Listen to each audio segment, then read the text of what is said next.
Lep pozdrav še iz moje strani, jaz sem Tomaž Trvem in vam predstavil par značilnosti tehnologije 4G, s katero smo se predvsem v preteklem obdobju korona čas zelo srečevali in smo ugotovili, koliko je ta zadeva zelo pomembna v našem vsakdanjem življenju. Glede na to, da v bistvu sem zaposlen na Akosu, bi prvo vprašal občinstvo, a vi sploh poznate Akos, oziroma ste že kdaj slišali za nas, ali ste pa imeli že z nami opravka? Slišali ste že zelo malo, pravzaprav.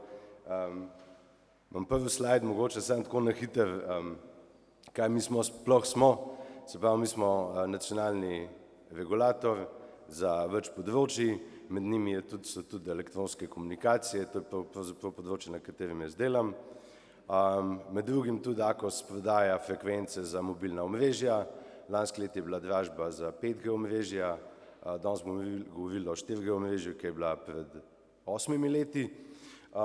Mogoče vam pa samo toliko povem eno tako informacijo, ker na tem slajdu ni, da če imate težave z mobilnim operaterjem, je Akos inštitucija, na katerega se lahko obrnete, da potem dokončno rešite težave, ki jih imate z kockanjem na televiziji ali pa vam mobilni signal ne dela in tako naprej.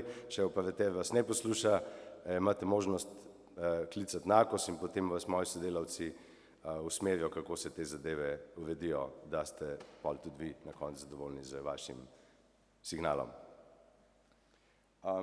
Govorili bomo o tehnologiji 4G, kot sem že omenil. Leta 2014 je bila pač dražba, operaterji naši, te štirje veliki, Telekom, Telemach, H1 pa T2 so kupili frekvence in na podlagi teh frekvenc so potem začeli graditi mobilna omrežja 4. generacije. Omenil bi LTE, pomeni Long Term Evolution, kratica. Na tej sliki vidite od enega operaterja bazne postaje. Opozoril bi pač, glede na politiko Akosa, jaz nisem smel v mojem prispevku, oziroma v tem prispevku, operaterji niso omenjeni z imenom, ampak so zakriti za operaterje 1, 2, 3, glih zaradi tega, da pač ljudje, ki to bistveno bolj poznajo, da pač ne morejo potem dejansko neposredne primerjave med sabo delati. Na tej sliki vidite od enega operaterja 4G postaje, jih je približno, na tej sliki mislim, da je okoli 3000 baznih postaj 4. generacije. Tako da boste imeli malo občutka, teh postaj je zelo veliko v Sloveniji, približno danes jih je nekje 10 000 ali pa še več. Mi dobimo skladno z zakonom o elektronskih komunikacijah, so nam operaterji dolžni posredovati podatke o baznih postajah. Na tem slajdu vidite, katere vse podatke dobimo. In na podlagi teh podatkov potem moji sodelavci z opremo ATDI oziroma program je HTZ Communications, mi izračunamo karte mobilne pokritosti, v tem primeru 4G mobilnega signala, za vsakega operaterja posebej. In te karte so tudi objavljene na našem geoportalu in naša želja je, se pravi, če mi kot uporabniki želimo zvedeti, kje je kakšen signal, sploh če imamo kakšne raziskave, pa želimo postaviti vremensko postajo, ki nam bi oddajala podatke nazaj v pisarno, si lahko s tem slojem pomagamo, da vidimo, kje lahko pričakujemo kakšen signal v Sloveniji. Legenda je narejena samo za 3 razrede, vmes opazite tudi bele lise, tam se pravi ni signala in pač je prazen prostor. Analiza podatkov teh slojev, ki so v velikosti je 25-metrska rastrska celica, pokažejo, da v bistvu, če vzamemo zelo dober signal, pridemo do 80% pokritosti Slovenije z tem signalom, kar pomeni, da v bistvu pri taki kvaliteti signala mi lahko zelo normalno vsakodnevno delamo samo z uporabo mobilnih podatkov, ne pa brez fiksne povezave z svetom. Nas je pa seveda vedno zanimalo, koliko dobre karte naredimo. Se pravi, želeli smo vrednotiti, a so naše karte res dobre, a smo mogoče malo falili in tako naprej. In to nam je pa omogočila izvedba merilne kampanje, ki je bila narejena leta 2020, ker AKOS je pristojen za preverjanje izpolnjevanja pogojev odločb za dodeljevanje radiofrekvenc. V letu 2020 smo se omejili na 3G pa 4G mobilno omrežje. Rezultati so prikazani samo za 4G mobilno omrežje, ker mobilno omrežje tretje generacije gre počasi v zgodovino, ostalo bo samo še 2 pa 2G, ki omogoča klice, pa 4G in seveda vsi vemo, prihaja 5G.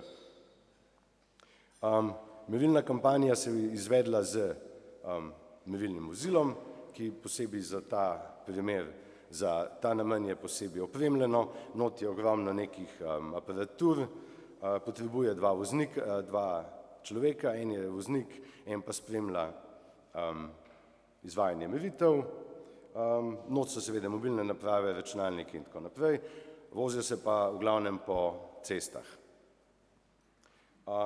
Tukaj je še par detajlov od merilne opreme, kogar zanima, si lahko pač mogoče to več prebere kje drugje, jaz nisem strokovnjak za merilno opremo, tako da ne morem pomagati.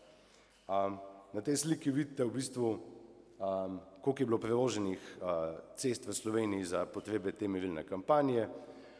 V glavnem so se izbrale ceste iz GURS-ovih podatkov v tem primeru, prvega pa drugega reda. Merilna kampanja se je izvajala 5 mesecev, vse skupaj je bilo pa v teh 5 mesecih 21 merilnih dni, ker je pač treba gledati, da je ustrezno vreme, pa precej elementov vpliva na to, da je ta pravi merilni dan, pa seveda tudi čas, pa v času korone je bilo to še zaradi nekih drugih razlogov malo oteženo. V končni fazi z merilnim vozilom se je naredilo slabih 10.000 kilometrov, od tega je bilo pa 4.200 kilometrov dejansko izmerjenih. Treba je vedeti, da ekipa, ki izvaja meritve, je stacionirana v Jeruzalemu in vedno štartata iz Jeruzalema in pol pač morata priti seveda na Primorsko in na Gorenjsko in na druge konce in te kilometri pač grejo, ampak se pač tam ne meri več, kar se je že prej izmerili. Na koncu je bilo slabih 17.000 giga podatkov iz tega ven. Vse skupaj pol za analizo je bilo uporabljenih 1.700.000 podatkov, za vsako točko je bilo 19 različnih parametrov, je pa vsaka točka izmerjena v večjih kanalih, tako da je bila v Postgresovi bazi, je imela tabela približno 200 stolpcev, tako da s temi stolpci je bilo pa potem pa treba prečesati podatke pa neke sume izbrati. Iz teh podatkov smo probali nekako potem oceniti, se pravi, uporabniško izkušnjo, ali smo mi s prenosom podatkov do naše mobilne naprave in seveda z naše mobilne naprave nazaj v splet zadovoljni in na podlagi večjih meritev, ki so bile izvedene na nivoju Evropske unije, se je nekako oblikovali 3 razrede, da je naša izkušnja lahko zelo dobra, se pravi, ali dobra ali pa tam na meji, včasih dela, včasih ne dela, pač če pa ne dela, pa tako ne dela, pa ni izkušnja.